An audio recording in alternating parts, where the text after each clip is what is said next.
here for cause 251460 Campbell versus Sushree Sahu. I'm Campbell. You're Miss Campbell? Yes. Good afternoon, ma'am. Good afternoon. All right. And Miss Sahu, you're here? Yeah. Good afternoon to you both. Good afternoon. All right. If I could ask both of you to just raise your right hand, I'll swear you both in very quickly. Raise your hand. All right. Do you understand that by appearing in court and offering testimony, you are swearing or affirming that you will tell the truth, the whole truth, and nothing but the truth under a penalty of perjury? Do you so swear? I swear. Fantastic. All parties sworn. All right. Ms. Campbell, Ms. Sahu, good afternoon. Now, I did take a look at this, and it looks like, Ms. Campbell, you said that you allowed the defendant to drive your vehicle, and Ms. Sahu apparently had a bit of a mistake and ran into the carport, which, you know, these things can happen. So doesn't mean you're a bad driver, Ms. Sahu. I'm not like right. These things can happen, but if a collision occurred, what you're saying is that she's responsible for that damage, and so you're seeking $1133. Is that correct? Yes. Okay. Has the amount changed? I think I estimated it 1144, but it doesn't, you know, 1133, 1144, either one. Okay. I think I just got it straight out of your petition. Yeah. All right. Ms. Campbell, when did the defendant use your vehicle? On May 4th, 2025. All right. And you granted her that permission, correct? I did. Okay. How long did she have your vehicle? Oh, we drove around a few times, but on the 4th, only one time and under an hour. Were you present in the car with her? I was in the car and I'm aware of Texas law, so.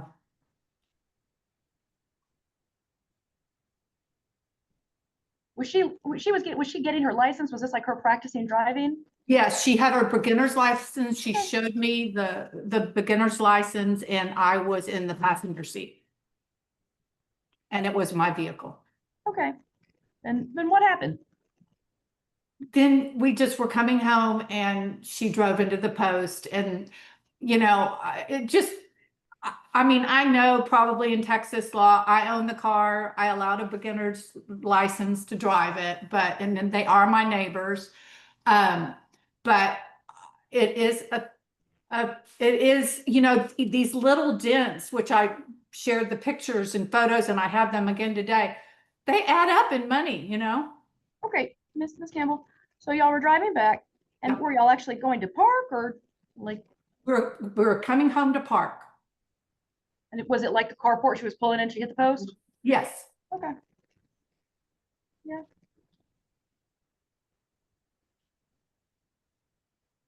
Did you take photos at the time of the accident? I did. All right. Are they the photos that you submitted? That's correct. All right. Let me pull them up. I'm glad no one was injured. Was anyone injured? No, that's so good. Pretty sure. I don't know. Let's see here. Okay. Our estimate car insurance deductible. Trial photos. I don't know. Photos of damage. This looks like it. Let's take a look. Okay. What kind of vehicle do you have? A Ford Bronco 2022. Oh, one of the new ones, huh? Yes, yes. I rode in one of those this summer for the first time with a friend. They were nice. Yeah, they're simple. Yeah. Okay. All right. What am I looking at here? Is this one of the photos that you took, Miss Campbell? Yes, it's the front driver's side corner. Of the bumper? Of the bumper, May 4th, 2025. And does it normally look like this, or is that, did it? No, that occurred from the going into the post or the column. Okay. Oh, I see. This is the front headlight. Yeah, and it just kind of, when she was Got it. So she hit the post right here and that dinged that in and then it smushed the top of the hood. Yeah, the column was white. Yeah, I see it right here. Did it hit the light? I didn't notice that. Oh, so it broke the column, right? I don't know if I got charged by the rental thing, but I didn't add it on. They fixed it then, you know, that week. Okay. All right.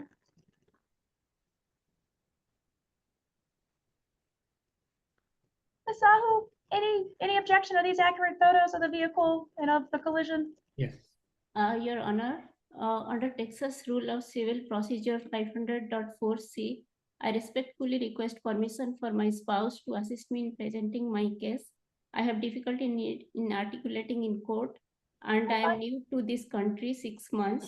I was unable to find a lawyer willing to take this case due to its small value. Allowing this assistance would help ensure a fair and complete hearing. Totally fine. Are you Mr. Sahu? Yeah, Mr. Oja. Yeah, Sudipta. Okay, so are these accurate photos of the damage? We have submitted an exhibit, so I'm not sure if this image, the first image, I don't know if it's for the car because it's not showing the car identification. So that's where the objection is, because the full image. All right, so your answer is you don't know. Got it. Yeah. Okay, you're not Because sure if these are correct it's not photos. attributing to the car we cannot establish that. I believe that these are photos she took of the vehicle the day it was collision, right? Yeah, Like, so that's what I mean. That is we- correct. who's that back there? Is that the defendant? That is their daughter, Yeah, because this was not shared with us before, so that's where. All right. Is there any dispute that Ms. Sahu was driving the car and hit the coast? Once again, just there's someone knocking. Just we can address and come back. Yeah. So I'll present that. So the photo that we have taken for the entire one, specifically in the Exhibit C as a defendant. Mr. Sahu, here's my question. Is it correct that your wife hit the car? Yeah. So there is a context which I have to add to it. It's a yes or no question. Was she driving and she hit the pole? She was there in the driver's seat, and the plaintiff was acting as a supervisor. Yeah, I get that. She's a permitted license. She needs to have an adult driver Yeah. with her, but your wife was driving and she hit the post? Yeah, it was coming to her. Yes. Great. Then why are y'all paying for the damage? I'm sorry. Then why do you not believe your wife is responsible for the damage? Because if she was driving and she caused the wreck, she Yeah. has to pay the money regardless of whether she has a license. No, so I would like to give the kind of argument in three things. So yes, Okay. as a beginner's license, he was acting as a kind of Sure. person under She's- supervision. She's She the is supposed to- supervised license. Supervisor license. So there's no denial that the plaintiff acted and agreed for supervision. That's number one. Second thing is that this particular car parking area specifically, right? The port area is very tricky, and this driving lessons happened, or the incidents happened on 3 days, 2nd, 3rd, and 4th May.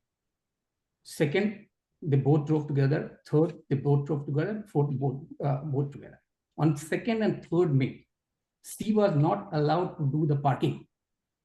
Well, reason being, she admitted that this carport space is tricky, and she wants to park in her own way, which is she's admitting it's a very difficult area for spotting. Being the driver who's new to the beginner's license, there is certain amount of supervision is required when the maneuvering is needed for a very tricky an area. I have submitted the tricky area where the maneuvering is needed, and when there is a difficult thing, it's a responsibility for the supervisor to kind of guide or train in those areas, which is very, very difficult to do. That is why I would say that this is a part of a negligent entrustment by plaintiff, because on 2nd and 3rd, it was not allowed. But on 4th of May, it was allowed, knowing that there is a difficulty. Okay, unfortunately, that is not a correct statement of the law. If you're the driver, you're responsible. And that is true whether you were a licensed driver, you were driving illegally, or you were driving with the plaintiff's position. You were the driver of the vehicle. And if it's a tricky turn, you should have said, I don't think I can make this, and stopped the car and gotten out. If you attempted to make the turn and you didn't make it successfully and you hit the post, you have to pay her for her damages. Okay? You're a good person. You caused your first wreck. Congratulations on getting a license in America. Right? Be very careful. Judgment for the plaintiff, 1133. You're good people. You got to pay for the damage. All right. No, then I have to, the argument is that the estimation on the basis of estimation being granted, right? What is the basis of the estimation? That is not being questioned. I am objecting to that. Ms. Campbell, where'd you get your estimate made? Oh, from, I used to live near LaGrange, and so that's where I bought my car at Alpha One Ford. And so that's always where I go for checkups. I had gone for a checkup a week or two prior to that. Everything was fine. And so I just sent in the photos, and he said it could be more if he took up the parts off, but that was the preliminary estimate. Exactly. So Alright. there is a objection under that, because it's a groundless filing, because this estimation is not related to the damage, because there was no inspection done. There is no inspection report. Here's her estimate. It talks about front bumper with hazardous waste removal pre-scan. It's a $981. Yeah, I but find this that is completely reasonable. not backed by the inspection, right? So this, if you see the estimation, if you go to the first page, it's not related to the damage, or it's not related to any loss, right? If you refer to the exhibits that I've submitted, this exhibit's not having that. You see, there is no type of loss. There is no point of impact. There is no Her date car of was loss. damaged, sir. But the inspection has to relate to the damage. No, it doesn't. Judgment for the plaintiff, 1133. You can definitely appeal it, but like, she damaged her car. But that may be before judge. See, How she will this- prove? the See, question is, it is Because I a just saw the side left. photos. You Because the were question driving is- your car and you hit the pole and broke it and damaged her front bumper. No, these are that something is left cosmetic side. damage, but it is not Left something. side, it hurt to the left side, not in This front. looks to be the driver's picture, There right? is, No, this is left side. That port was left side, judge. can I It show me is- the exhibits of our the exhibits or the evidences? You that were driving the vehicle and the photo shows damage on the driver's side of the vehicle. But damage needs to be associated with the There was actual. It has to be given. It has to corroborate to the actual damage. This damage was, there was no. I'm going to show you the inspection photos done. again because I'm not understanding what you're saying. Look, here's the picture. Here's the Bronco. Here's what she hit. She hit it on the driver's side. Crump, crump, crump. That matches perfectly with hitting that, hitting that. Right. So see, then This, what? this looks to me to be exactly what we just saw. And then the estimate for it at $1,000. No, completely reasonable. The image that is there, so specifically what I've submitted, does not show that specific damage. And specifically, when the estimation is to be given or somebody has to give the loss, she's asking for entire bumper and grill replacement without any inspection. Without any inspection. So somebody has to inspect, and the car person has to assess the damage and tell us. She got an estimate, sir. How was? There was no inspection. She doesn't have to. If she has an estimate for me from a Ford dealership that says this is what it's going to cost to fix that repair, I take that as credible because a third party with nothing to do with it, who is educated and licensed and does that for a living, said it's going to be $1,000 to fix her vehicle. There is difference. If I say, just give me a quotation of replacing this, right, versus the assessing the damage, somebody to assess the damage and actually give the cost. There is a difference. It's a generic quotation which is just given. It's not corroborating to the damage. Mr. Sahu, I will say this. I do a lot of these cases. I find this to be one of the smallest repair estimates I've seen. I don't ever see them below that. So if what you think is that's too expensive, I'm going to say I don't believe that to be case, and I find that the damage shown and the estimate given support the plaintiff's claim. There's no dispute that your wife was driving the vehicle and hit the car. No, yeah, that's right. So then here's my question to you. How much do you think the damage is worth? it is a cosmetic change. So its cosmetic change will be somewhere below like 100 or 200. Absolutely not. Judgment for the plaintiff, 1133. You can appeal. You have 21 days. All parties are excused. Thank you very much. This is Philip Reid versus Infusion Capital Group, LLC. Mr. Reid, Yes, hi, Judge Holmes. good afternoon. How are you today? Doing fine. How are you?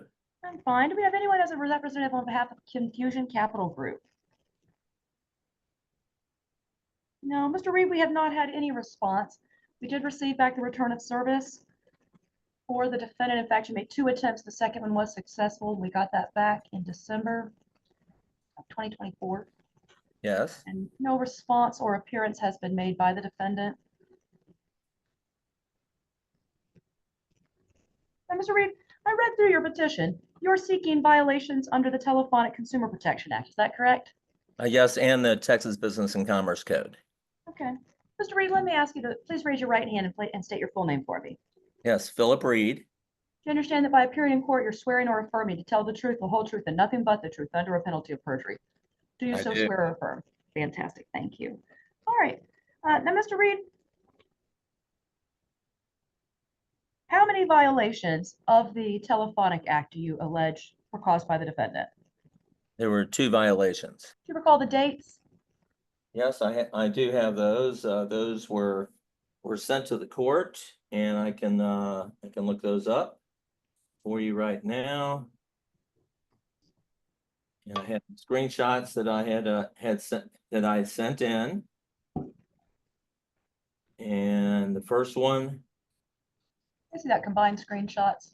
first call was October the 15th, 2024 at 10:34 a.m. Okay, and then the next one was, The next one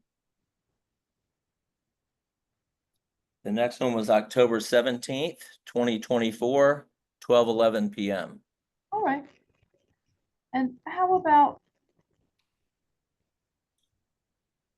the Texas Business Code? How many violations of that? Yes, 2 violations for them not being registered in the state of Texas to make telemarketing calls. All right, what's the second violation? Second violation of Texas Business and Commerce Code is 1 violation on the first phone call for interference with caller ID. They spoofed the call with a 512 phone number, Ah, and they were calling from New York. okay. I know that the penalty for the Telephonic Act is at least $500 a violation, and then it can be trebled if we find it to be knowing or willfully. Do you have any proof that they did it willfully or knowingly? Yes, I mean it's normally very often found in court that that they are making these calls, willfully, knowingly. They know that they're making these calls. They're not forced by anyone else to make these calls. So yes, they are knowingly and willfully.